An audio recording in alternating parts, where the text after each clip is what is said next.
ठीक है। First law of thermodynamics में स्टेटमेंट दिया कि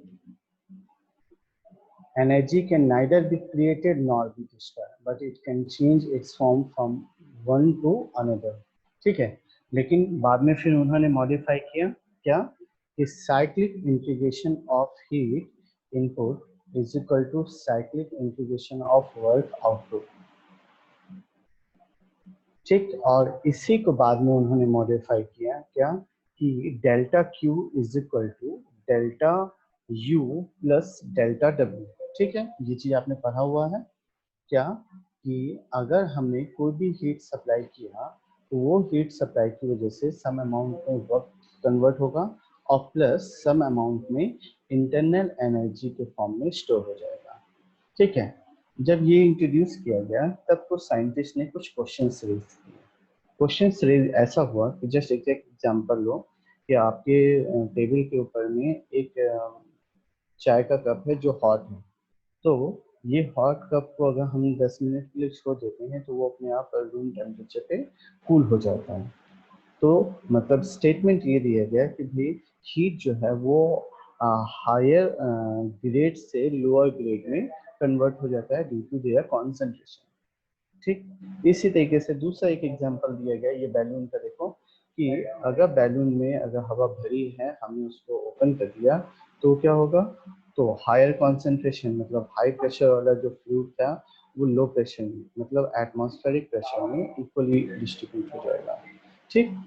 तो ये सब आपके फर्स्ट लॉ पे स्टेटमेंट दिए थे। दूसरा स्टेटमेंट ये दिया था कि potential energy can be transform into kinetic energy and kinetic energy is transform into potential energy.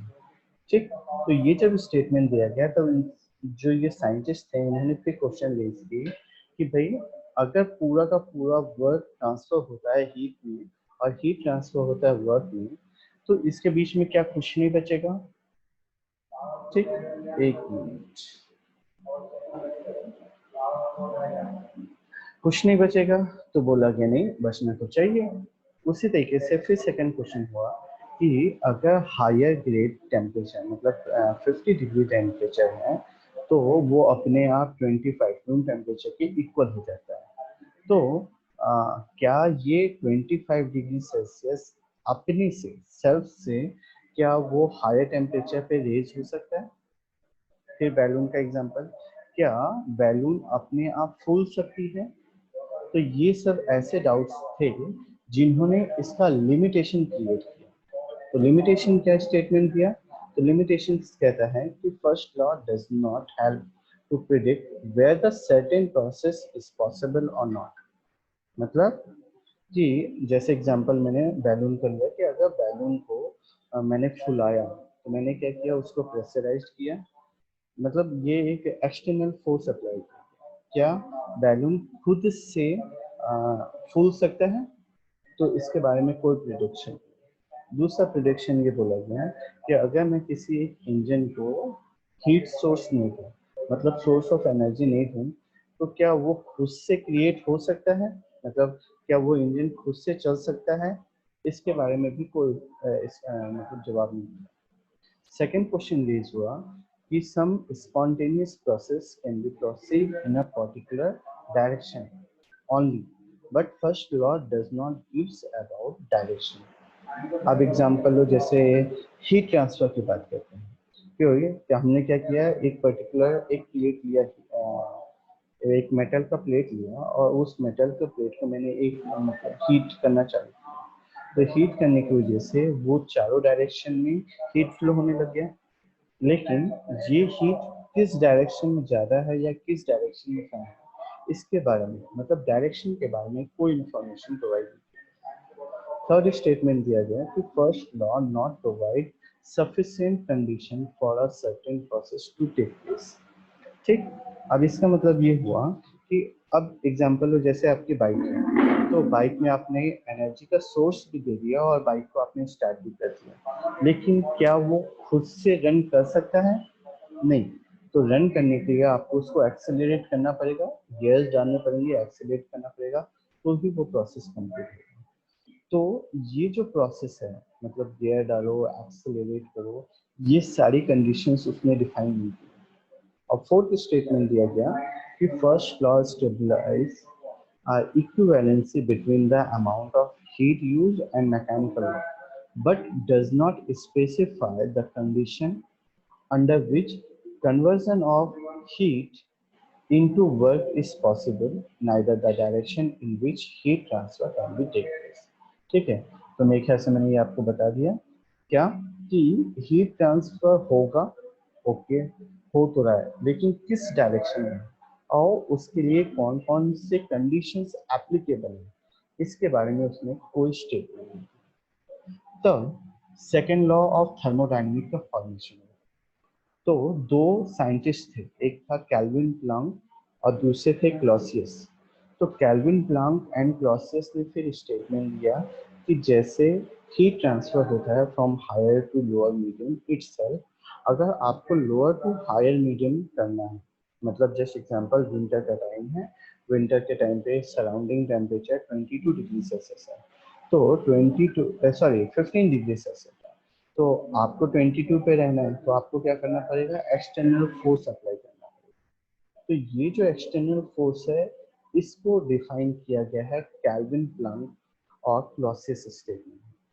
ठीक है, तो second law of thermodynamic relied on the above limitations and define as heat cannot flow itself from colder body to the hotter body. ये Clausius का statement. तो ये statement पढ़ने से पहले आपको कुछ बेसिक वर्ड्स याद रखने पड़ेंगे। बेसिक वर्ड्स कौन सा है, तो सबसे पहला है थर्मल एनर्जी रिजर्व।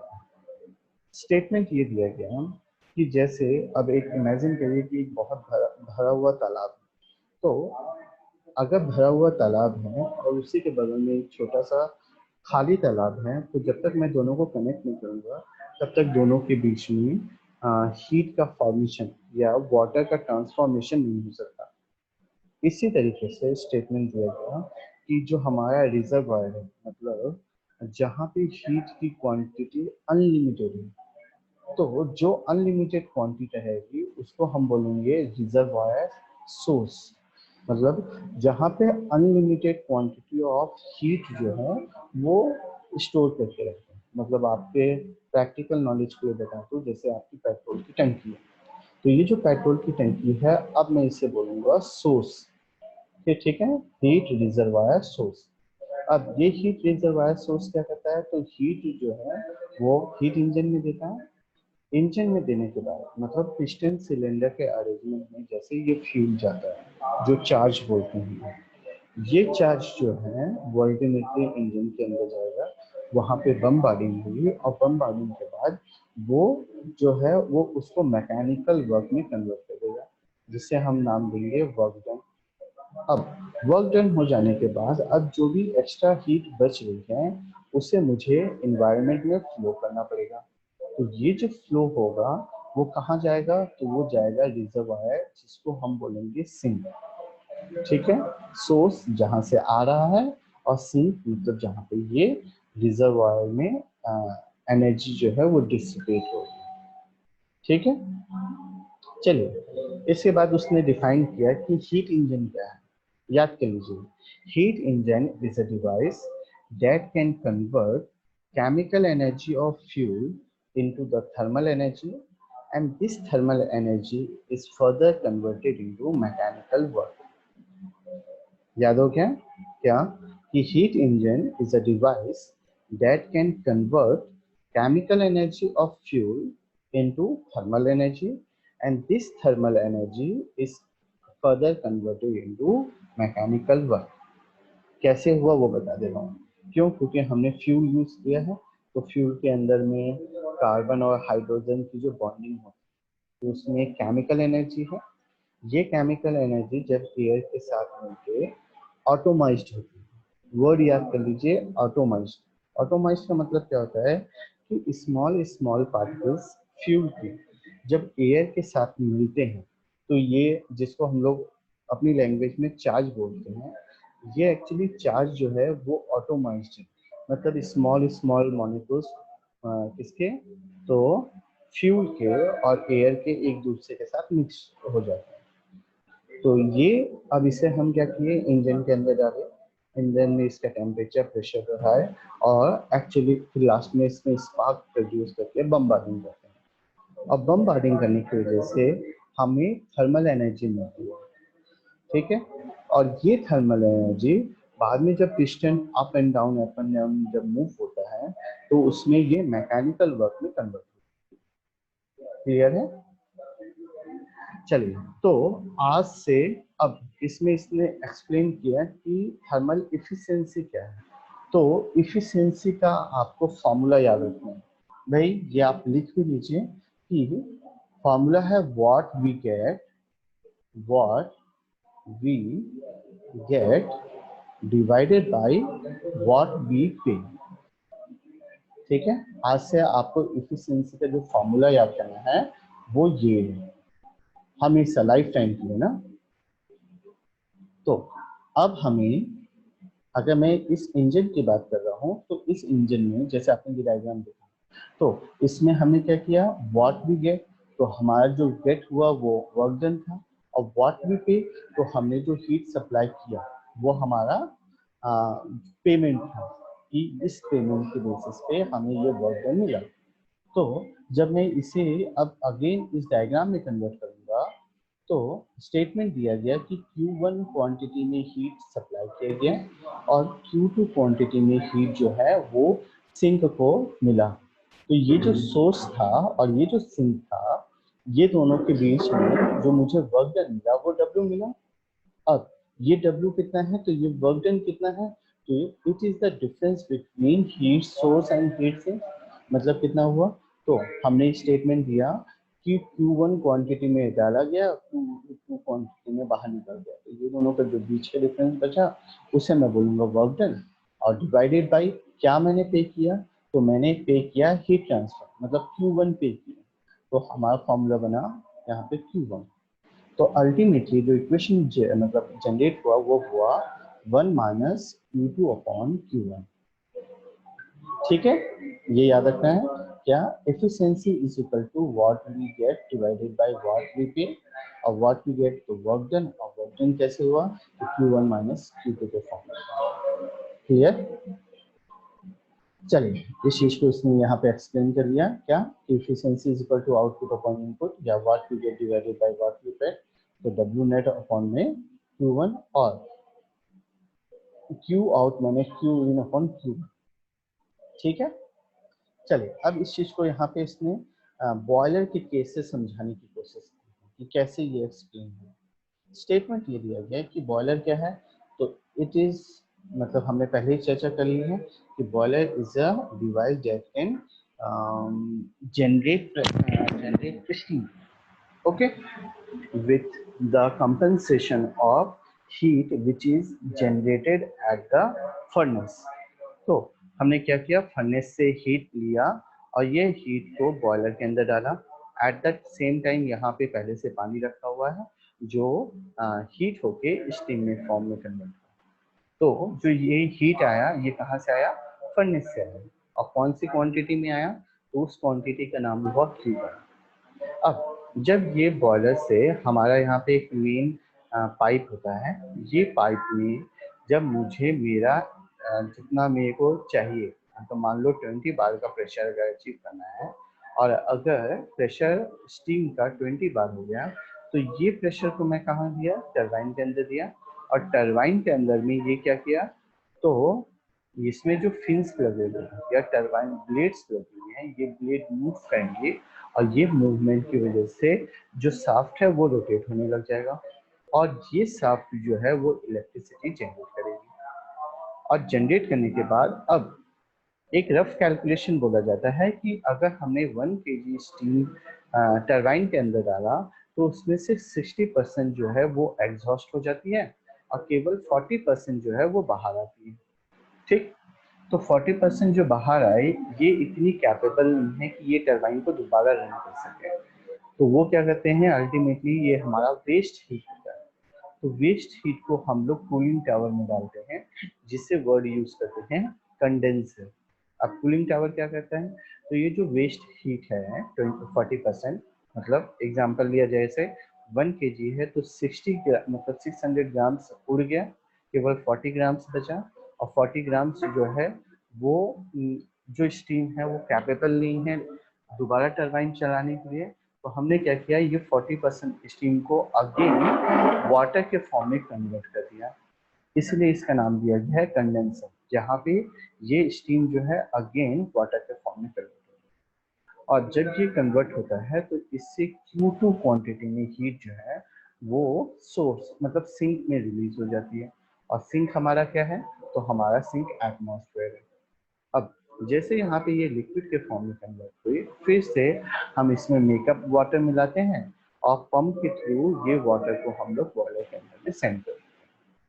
ठीक है, मतलब 400 ग्राम्स यहाँ से प्लस 600 ग्राम्स यहाँ से ऐड किया और ये वापस 1 kg आया, तो ये cycle again and again repeat हो। क्लियर? तो जो हमारा कंक्लूजन का पार्ट था क्या, कि हाई टेम्परेचर रिजर्वायर है जिसे मैंने सोर्स बोला, लो टेम्परेचर रिजर्वायर है जिसे सिंक बोला। तो हाई टेम्परेचर रिजर्वायर से मैंने फ्यूल को लिया और वो फ्यूल से मैंने इंजन रन की, और जो बच गया जो रेडिएशन के थ्रू हमारे एटमॉस्फेयर या सिंक में चला गया, तो जो वर्क डन मिला वो वर्क डन क्या था, तो वो था Q1 माइनस Q2। ठीक, चलिए, तो यहाँ पे उसने फर्स्ट लॉ ऑफ थर्मोडायनेमिक को एक्सप्लेन कर दिया, क्या कि cyclic integration of heat input is equal to cyclic integration of work output, और Q1 minus Q2 is equal to W net.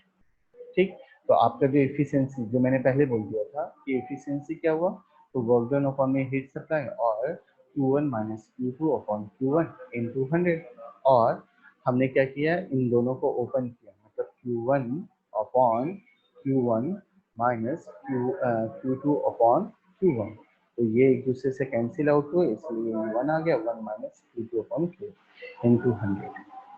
ठीक, स्टेटमेंट दिया गया है कि it is always less than 100, मतलब ये कभी भी 100% नहीं हो सकता। चलिए, तो यहाँ पे आपके लिए एक क्वेश्चन जनरेट हुआ। क्वेश्चन कहता है कि a heat engine receive heat at the rate of 1200 kilojoule पर minute and produce an output of 6.8 kilowatt. Find out the thermal efficiency of engine and rate of heat rejection. मतलब ये कि इस question को पढ़ने के बाद, मैं पहले भी बोला हूँ कि जब भी आप न्यूमेरिकल पढ़ें तो क्वेश्चन को हमेशा 2 बार पढ़ें, पहली बार में क्वेश्चन कभी नहीं समझ में आएगा। तो आपने अब दूसरी बार पढ़ो क्या, कि एक हीट इंजन है that receive heat at the rate of 1200 kilojoule पर मिनट, मतलब ये क्यू के बारे में दिया है। तो अब ये क्यू क्या है, तो आइदर 1 होगा या 2 होगा, मुझे नहीं पता, मतलब as an student point of view से बोला, and produce an output of 6.8 kilo. Output मतलब क्या हुआ, तो ये हमारा वर्क डन के बारे में दिया हुआ है, जो लिखा हुआ है 6.8 किलोवाट। ठीक है, अब मेरा क्वेश्चन आप लोग के लिए है कि what is the relation between kilowatt, या वॉट की बात करते हैं, वॉट और किलोजूल। कोई बताएगा मुझे कि किलोजूल और किलो, सॉरी, जूल और वॉट में रिलेशन क्या?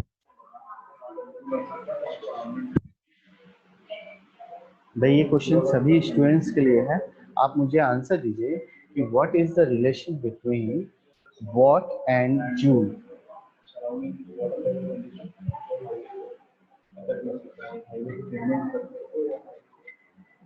भाई कोई सुन रहा है लेक्चर?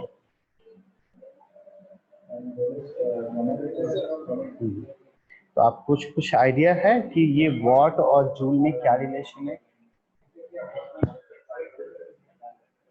हाँ, आपकी आवाज नहीं आई, क्या बोला आपने?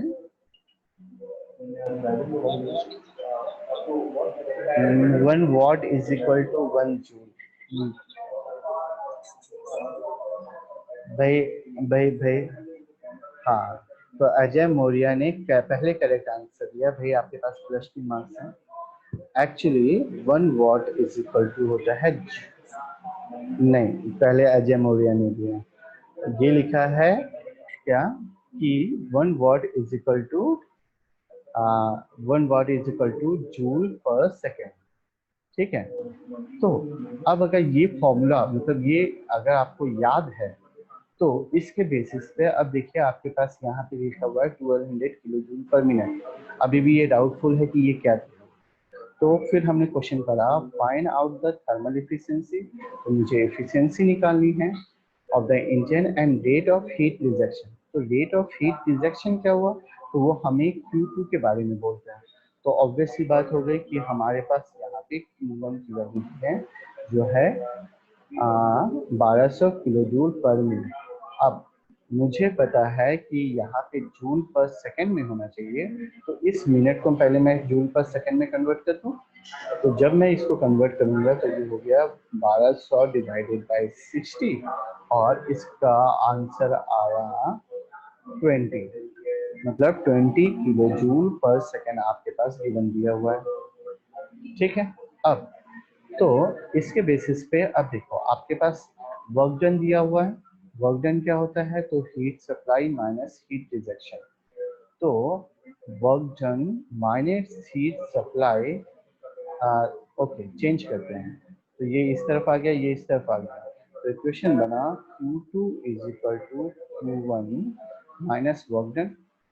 तो 20 में से 6.8 अगर माइनस करोगे तो आपको Q2 की वैल्यू आ जाएगी जो एक x क्वांटिटी होगी। अब आपके पास वर्क डन दिया हुआ है अपॉन में हीट सप्लाई दिया हुआ है, तो मेरे ख्याल से आपको पता है कि 6.8 डिवाइडेड बाई 20 करोगे तो आपका एफिशिएंसी निकल आएगा। तो ये क्वांटिटी भी आ गई, ये क्वांटिटी भी आ गई। न्यूमेरिकल इजी था। ये देखिए आपका आंसर यहाँ पे किया है। क्या एफिशिएंसी के लिए उसने सिंपली वर्क किया, work output upon heat supply. पहले उसने एफिशिएंसी निकाली और अल्टीमेटली वर्क डन क्या होता है तो उसके बेसिस पे आपने हीट रिजेक्शन निकाली। क्लियर? चलिए नेक्स्ट पे चलते हैं।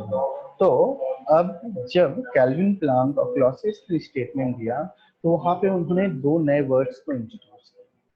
पहला वर्ड था हीट पंप और दूसरा था रेफ्रिजरेटर।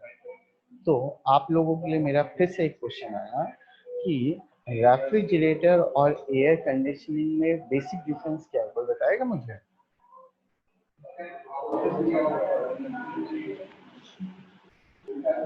रेफ्रिजरेटर और एयर कंडीशनिंग में बेसिक डिफरेंस क्या है?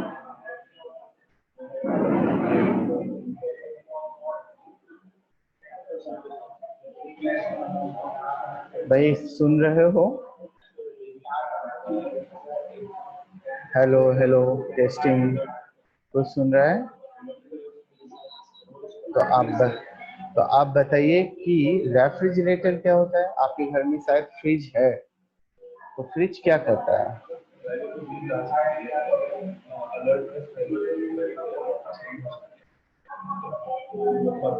आदर्श उपाध्याय, फ्रिज क्या करता है?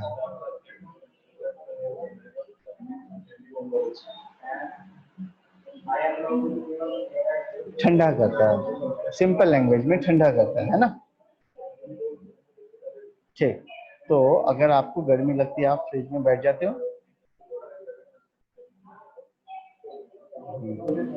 तो क्या ये मैं अच्छा, तो क्या मैं ये स्टेटमेंट दे सकता हूँ कि एक्सेप्ट ह्यूमन बीइंग्स फ्रिज जो है वो बॉडी का टेम्परेचर कूल डाउन करता है?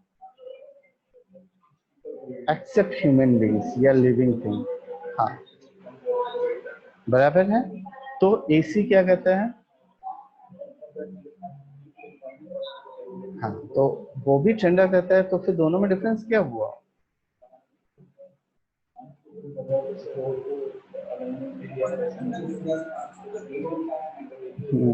कौन नहीं ठंडा करके देता है?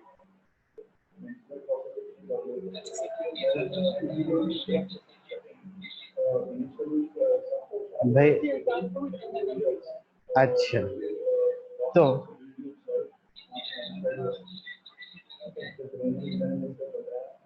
आपको ना ना भाई मैं प्रोसेस के बारे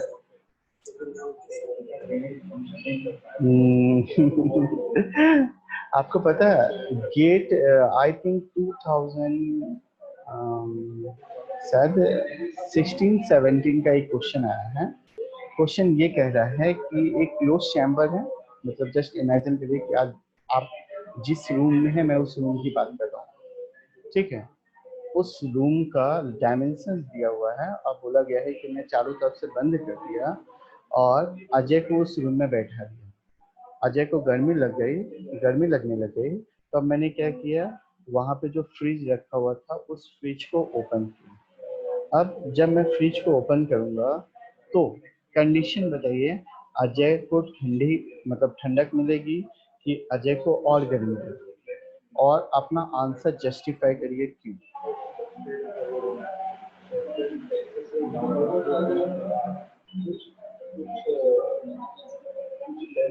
ओके भाई, क्वेश्चन ये नहीं है, क्वेश्चन ये नहीं है। हाँ, और वैसे आपको मैं मतलब बता दूं कि रेफ्रिजरेटर और एयर कंडीशनिंग दोनों में रेफ्रिजरेंट सेम होते हैं, R134A, याद रखना, R134A, ये एक रेफ्रिजरेंट है जो दोनों में ही वर्क करता है। तो मेरा क्वेश्चन ये है कि एक क्लोज चैम्बर है, मैं जो क्वेश्चन पूछ रहा हूँ, एक क्लोज चैम्बर है जहाँ से एयर ना एंटर हो रही है ना एग्जिस्ट हो रही है। इसमें एक कोई मिस्टर एक्स बैठा हुआ है, उसको गर्मी लग रही है, उसने क्या किया, फ्रिज ओपन कर दिया। तो फ्रिज ओपन करने की वजह से उसको ठंडी लगेगी कि गर्मी लगेगी, और अपने रीजन को जस्टिफाई करें क्यों।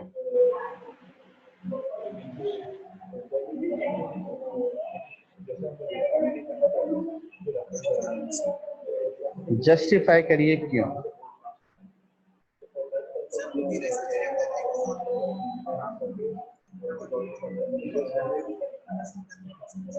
ओके, तो अगर वो वॉल्यूम बढ़ जाएगा तो उससे क्या होगा, कर पाएगा, मतलब वो रूम को ठंडा करेगा ना। हाँ,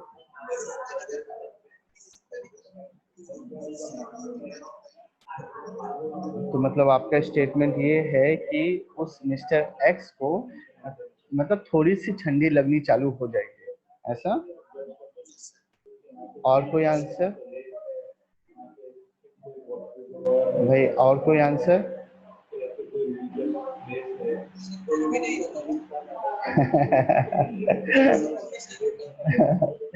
क्या, अच्छा।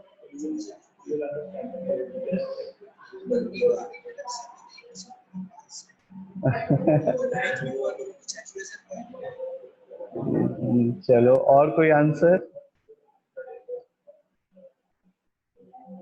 सोचो यार, दिमाग दौड़ाओ कि क्या हो सकता है।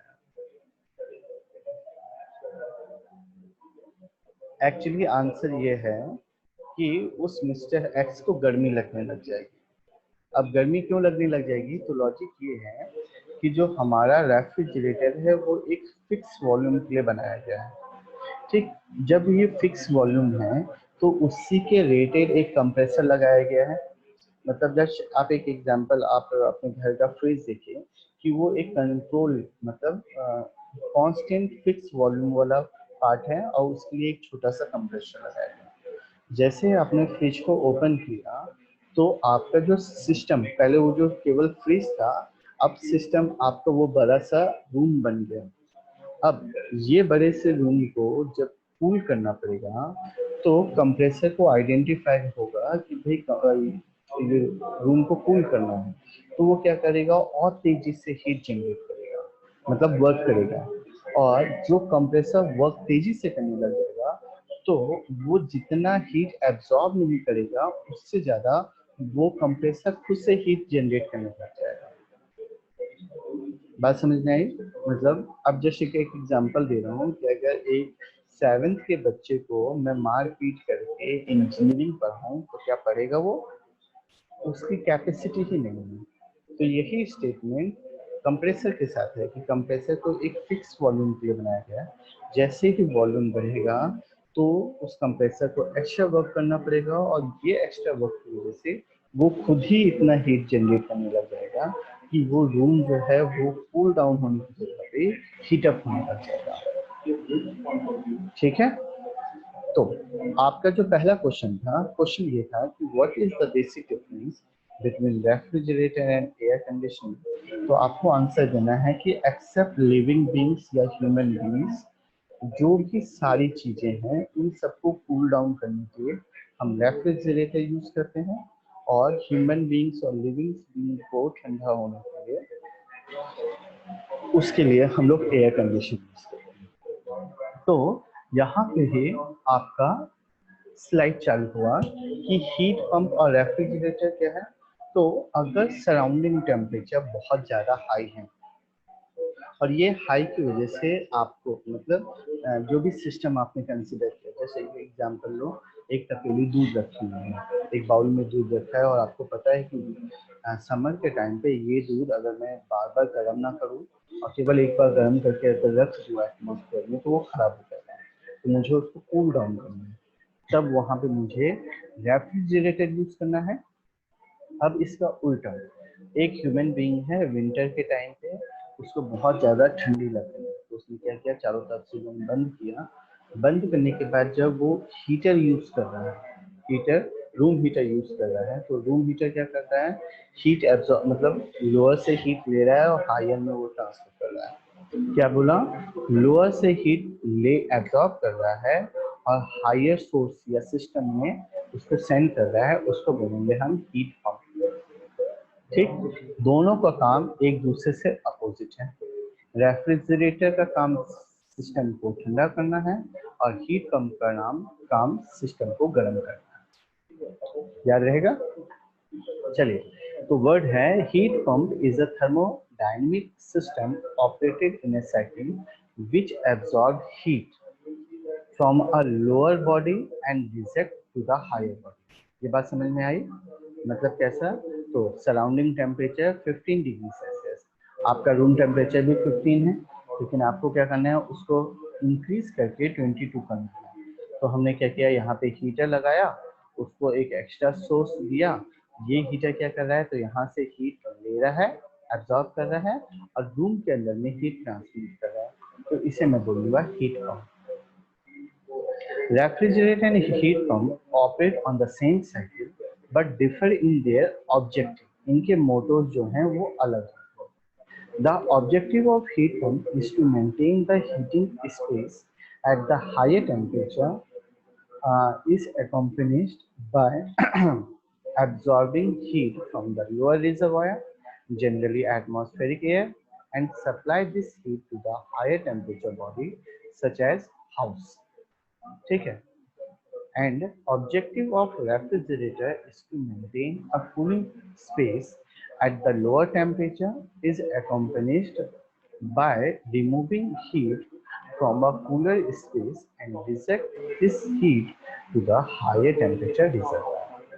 ठीक है, ये देखिए, ये दोनों का एग्जांपल है क्या, कि हमें गर्म होना है, तो उसने क्या किया, ये हीट पंप ने क्या किया, हीट एब्जॉर्ब किया कहाँ से, तो लोअर टेम्परेचर रिजर्वायर से, और उसको हायर टेम्परेचर रिजर्वायर में दे दिया। रेफ्रिजरेटर क्या किया, तो रेफ्रिजरेटर देखो यहाँ पे हमारा मेन मोटो था वार्म, हीट अप। अब यहाँ पे मेन मोटो क्या है, कूल अप। तो कूल होने के लिए क्या किया उसने, मतलब जो फ्रिज है, फ्रिज के अंदर से हीट निकाला और उसको हायर टेम्परेचर रिजर्वायर में भेज दिया। ठीक है, अब इनके बेसिस पे हमें एक डेरिवेशन सॉल्व करना। डेरिवेशन क्या कहता है, तो यहाँ एक नया वर्ड यूज हुआ COP, इसे बोलते हैं कोफिशिएंट ऑफ परफॉर्मेंस। याद रखना, कोफिशिएंट ऑफ परफॉर्मेंस। तो अब फिर से एक क्वेश्चन आया यहाँ पे कि सर जब हम इफिशियंसी वर्ड यूज कर रहे थे तो coefficient of performance word use करने का क्या मतलब, क्यों जरूरत है।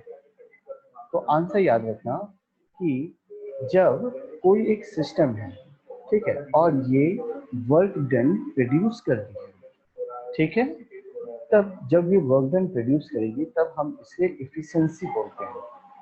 लेकिन अगर कोई सिस्टम है जिसमें मुझे वर्क डन सप्लाई करना पड़ेगा तब वहां पे हम लोग उसको COP बोलेंगे। याद रहेगा? तो अब दोनों में डिफरेंस क्या है? तो डिफरेंस कुछ भी नहीं है, दोनों का डेफिनेशन वाला पार्ट क्या, what we get divided by what we pay, यही डेफिनेशन है। तो क्या है आपका डेफिनेशन? तो COP किसके लिए? हीट पंप की बात कर रहे हैं। तो COP ऑफ हीट पंप क्या है? तो व्हाट वी गेट, हमें क्या चाहिए? तो हमें डिजायर्ड टेम्परेचर जो है वो है Q1। तो हमें Q1 हमारा व्हाट वी गेट तो Q1, और व्हाट वी पे हमने क्या उसके लिए पे किया? तो हमने पे किया है वर्क डन, और ये क्या है? तो ये है Q1 माइनस Q2, इसलिए फॉर्मूला निकला Q1 अपॉन में Q1 माइनस Q2। बात समझ में आई? What we get higher temperature, what we pay तो Q1 माइनस Q2।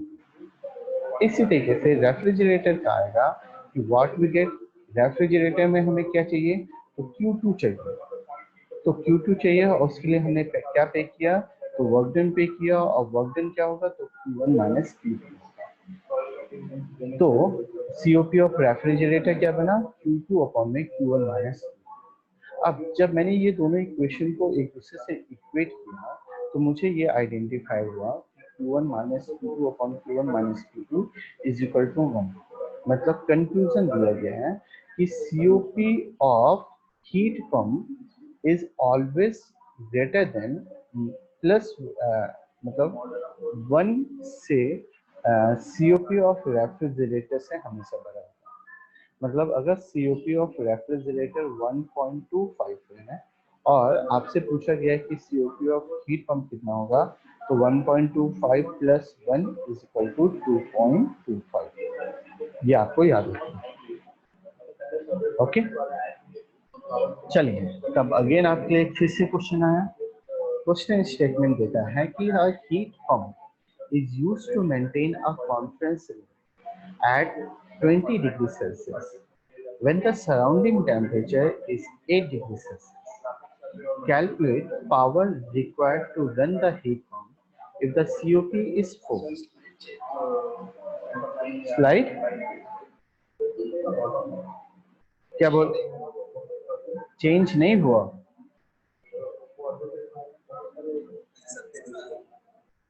भाई जिसको डाउट है वो क्या पूछ रहा है, मैं समझ नहीं पाया। चलिए, तो स्टेटमेंट दिया गया, calculate power required to run the heat pump if the COP is 4।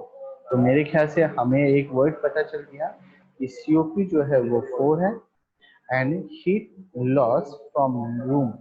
तो आई थिंक आपको पता है Q2 की वैल्यू दी हुई है 1200 किलोजूल पर मिनट। ठीक है, तो मुझे फिर यहाँ पे याद आ गया कि ये 1200 पर मिनट दिया हुआ है, तो इसे मुझे 20 किलो जूल पर सेकेंड में कन्वर्ट करना है, क्योंकि ये हमने पहले करके रखा हुआ था 1200 का। अब COP दिया हुआ है, तो क्या करेंगे आप लोग? क्या बोल रहा है? Calculate the heat pump. ठीक है, तो अगर हीट पंप की बात कर रहे हैं तो मेरे ख्याल से हीट पंप का जो फॉर्मूला था, कोई बताएगा हीट पंप का फॉर्मूला क्या था? तो what we get divided by what we pay. बोलो भाई।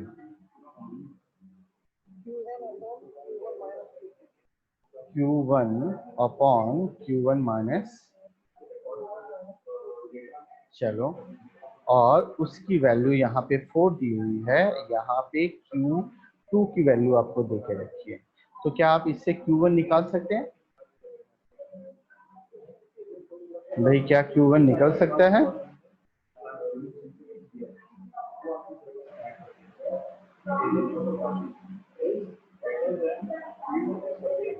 भाई आपकी आवाज नहीं आ रही मुझे।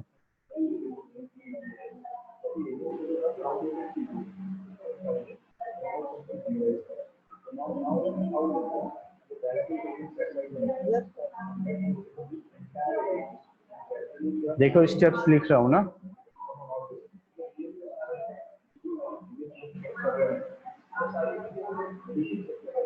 अब ये 1 की वैल्यू आपको पता है, ये Q2 की वैल्यू पता है, तो आप यहाँ पे Q2 निकाल सकते हैं। बराबर है, ये है आपका आंसर। क्या 20 किलो जूल आपको पता है, हीट COP क्या है, तो Q1 अपॉन में वर्क डन। अच्छा, इसने डायरेक्टली निकाल दिया, तो वर्क डन क्या होगा, ये यहाँ पे डिवाइड में आ जाएगा, तो आपका वर्क डन निकल जाएगा। क्लियर? चलिए, इसी के बाद फिर तीसरा क्वेश्चन। भाई आई थिंक किसी का म्यूट नहीं है, उसको म्यूट कर दीजिए स्पीकर को। तो तीसरा क्वेश्चन कहता है कि a heat pump is used to heat the house in the winter. A house required 50 kilojoule per second heat for heating in the winter, which is delivered by heat pump from outside air. Work required to operate the heat pump is, तो मुझे work done तो दिख गया, ये है 8 kilowatt, ठीक है। और calculate the COP of the heat pump, तो मैंने लिखा COP ऑफ हीट पंप मुझे फाइंड आउट करना है, ठीक है। And heat extracted from the outside. अब आउटसाइड, अब देखो इसका मतलब, क्योंकि यहाँ पे ये वर्ड और यहाँ पे ये वर्ड, इसका मतलब क्या हुआ मुझे ये समझ में नहीं आया, मतलब एज एन स्टूडेंट की बात कर रहा हूँ। तो जब भी आपको ये क्वेश्चंस, कोई भी क्वेश्चंस अगर डाउटफुल लगे, तो आपको हमेशा ये बेसिक डायग्राम बनाना है, ठीक है। तो आपने यहाँ पे लिखा Q1, यहाँ पे लिखा Q2, यहाँ पे आपके पास है डिजायर्ड, है ना। चलिए, ये आपका सोर्स हुआ, ये आपका स्क्रीन नहीं है यहाँ पे,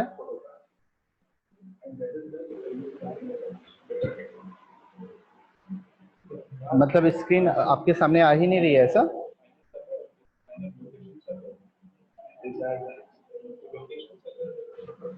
एक second,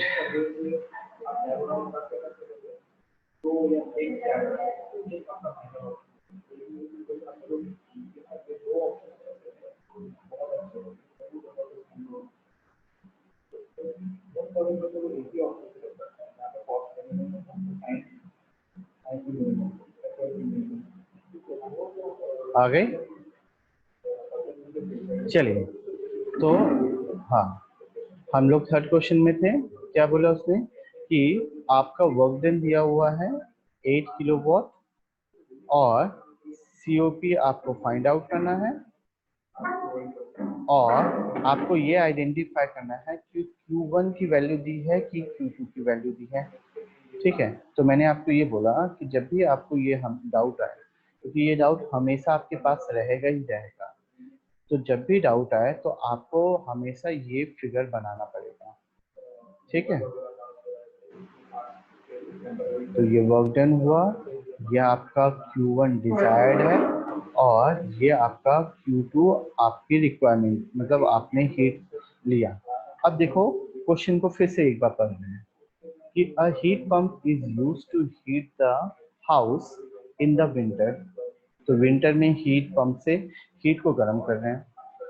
a house required 50 kilojoule per second heat for heating, मतलब आपका जो डिजायर्ड है वो कितना है, तो मेरे ख्याल से आपको Q1 की वैल्यू इसमें यहाँ पे दे दी है, क्योंकि ये पार्ट जो है वो आपका डिजायर्ड है, ओके।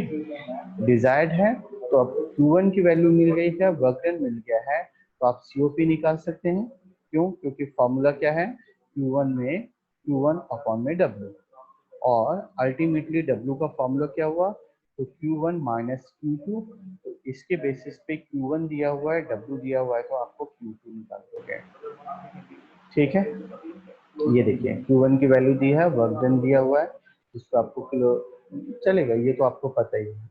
इसके बेसिस पे COP निकाल लिया और इसके बेसिस पे Q2 निकाल लिया, ठीक। बस आज के लिए आपका लेक्चर खत्म, ठीक। कोई डाउट, कोई डाउट?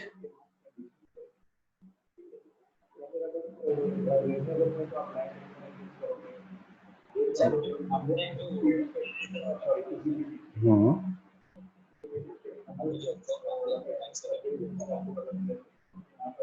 कौन सा वाला? अच्छा।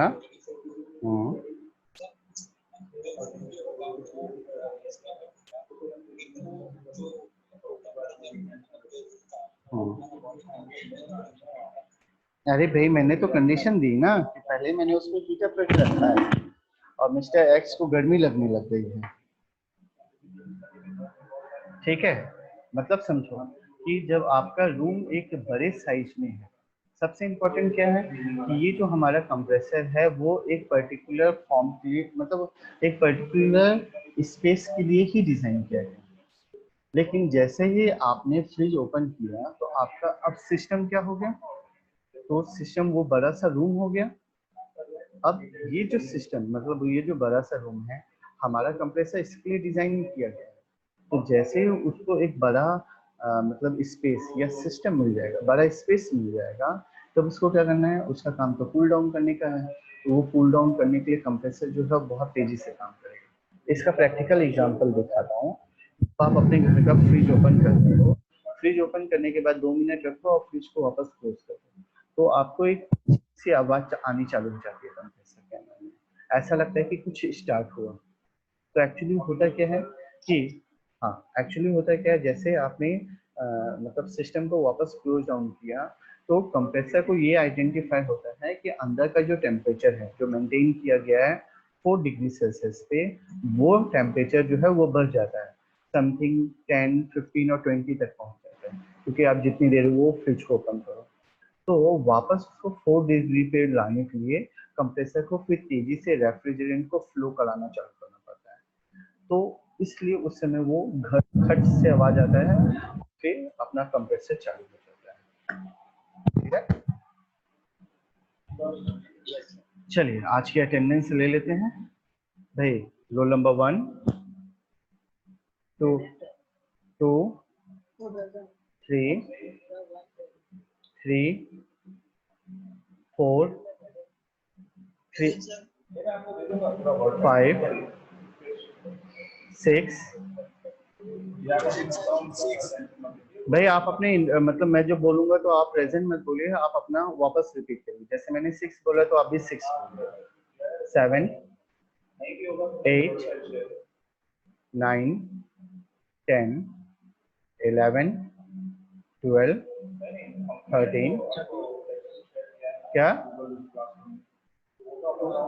12, 14, 15, 16, 17, 16, 17, 18, 19, 20, 21, 21, 22, 23, 24, 25, 26, 26, 27, 27, 28, 29, 29, 29। भाई मेरे ख्याल से आप अपने अटेंडेंस को देख रहे हैं तो बार बार रिपीट मत करिए। 29, 30। भाई मैंने तो आपको अलाउ किया है आपका प्रेजेंट दिखाने के लिए।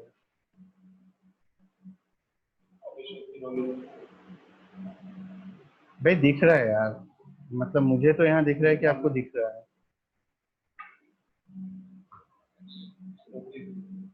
बस इसीलिए तो मैं बोल रहा हूँ। 1 मिनट रुको, ये देखो आपका नहीं दिख रहा। हाँ, 30, 31, 32, 32, 33, 34, 35, 36, 36, 36, 37, 38, 37, 38, 39, 39, 40, 40, 41, 42, 43, 42, 43, 44, 45, 44, 45, 46, 46, 47, 48, 48, 49, 50, 51, 52, 53। अब किसका छूटा वो बोलो। 51, 53,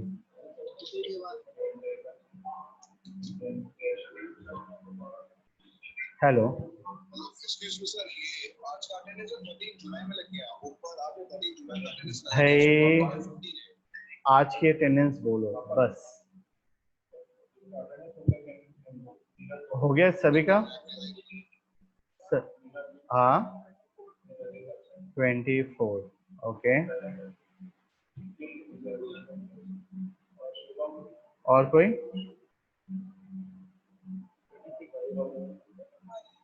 36 बोलो। मेरे ख्याल से लग गया। सभी का हो गया?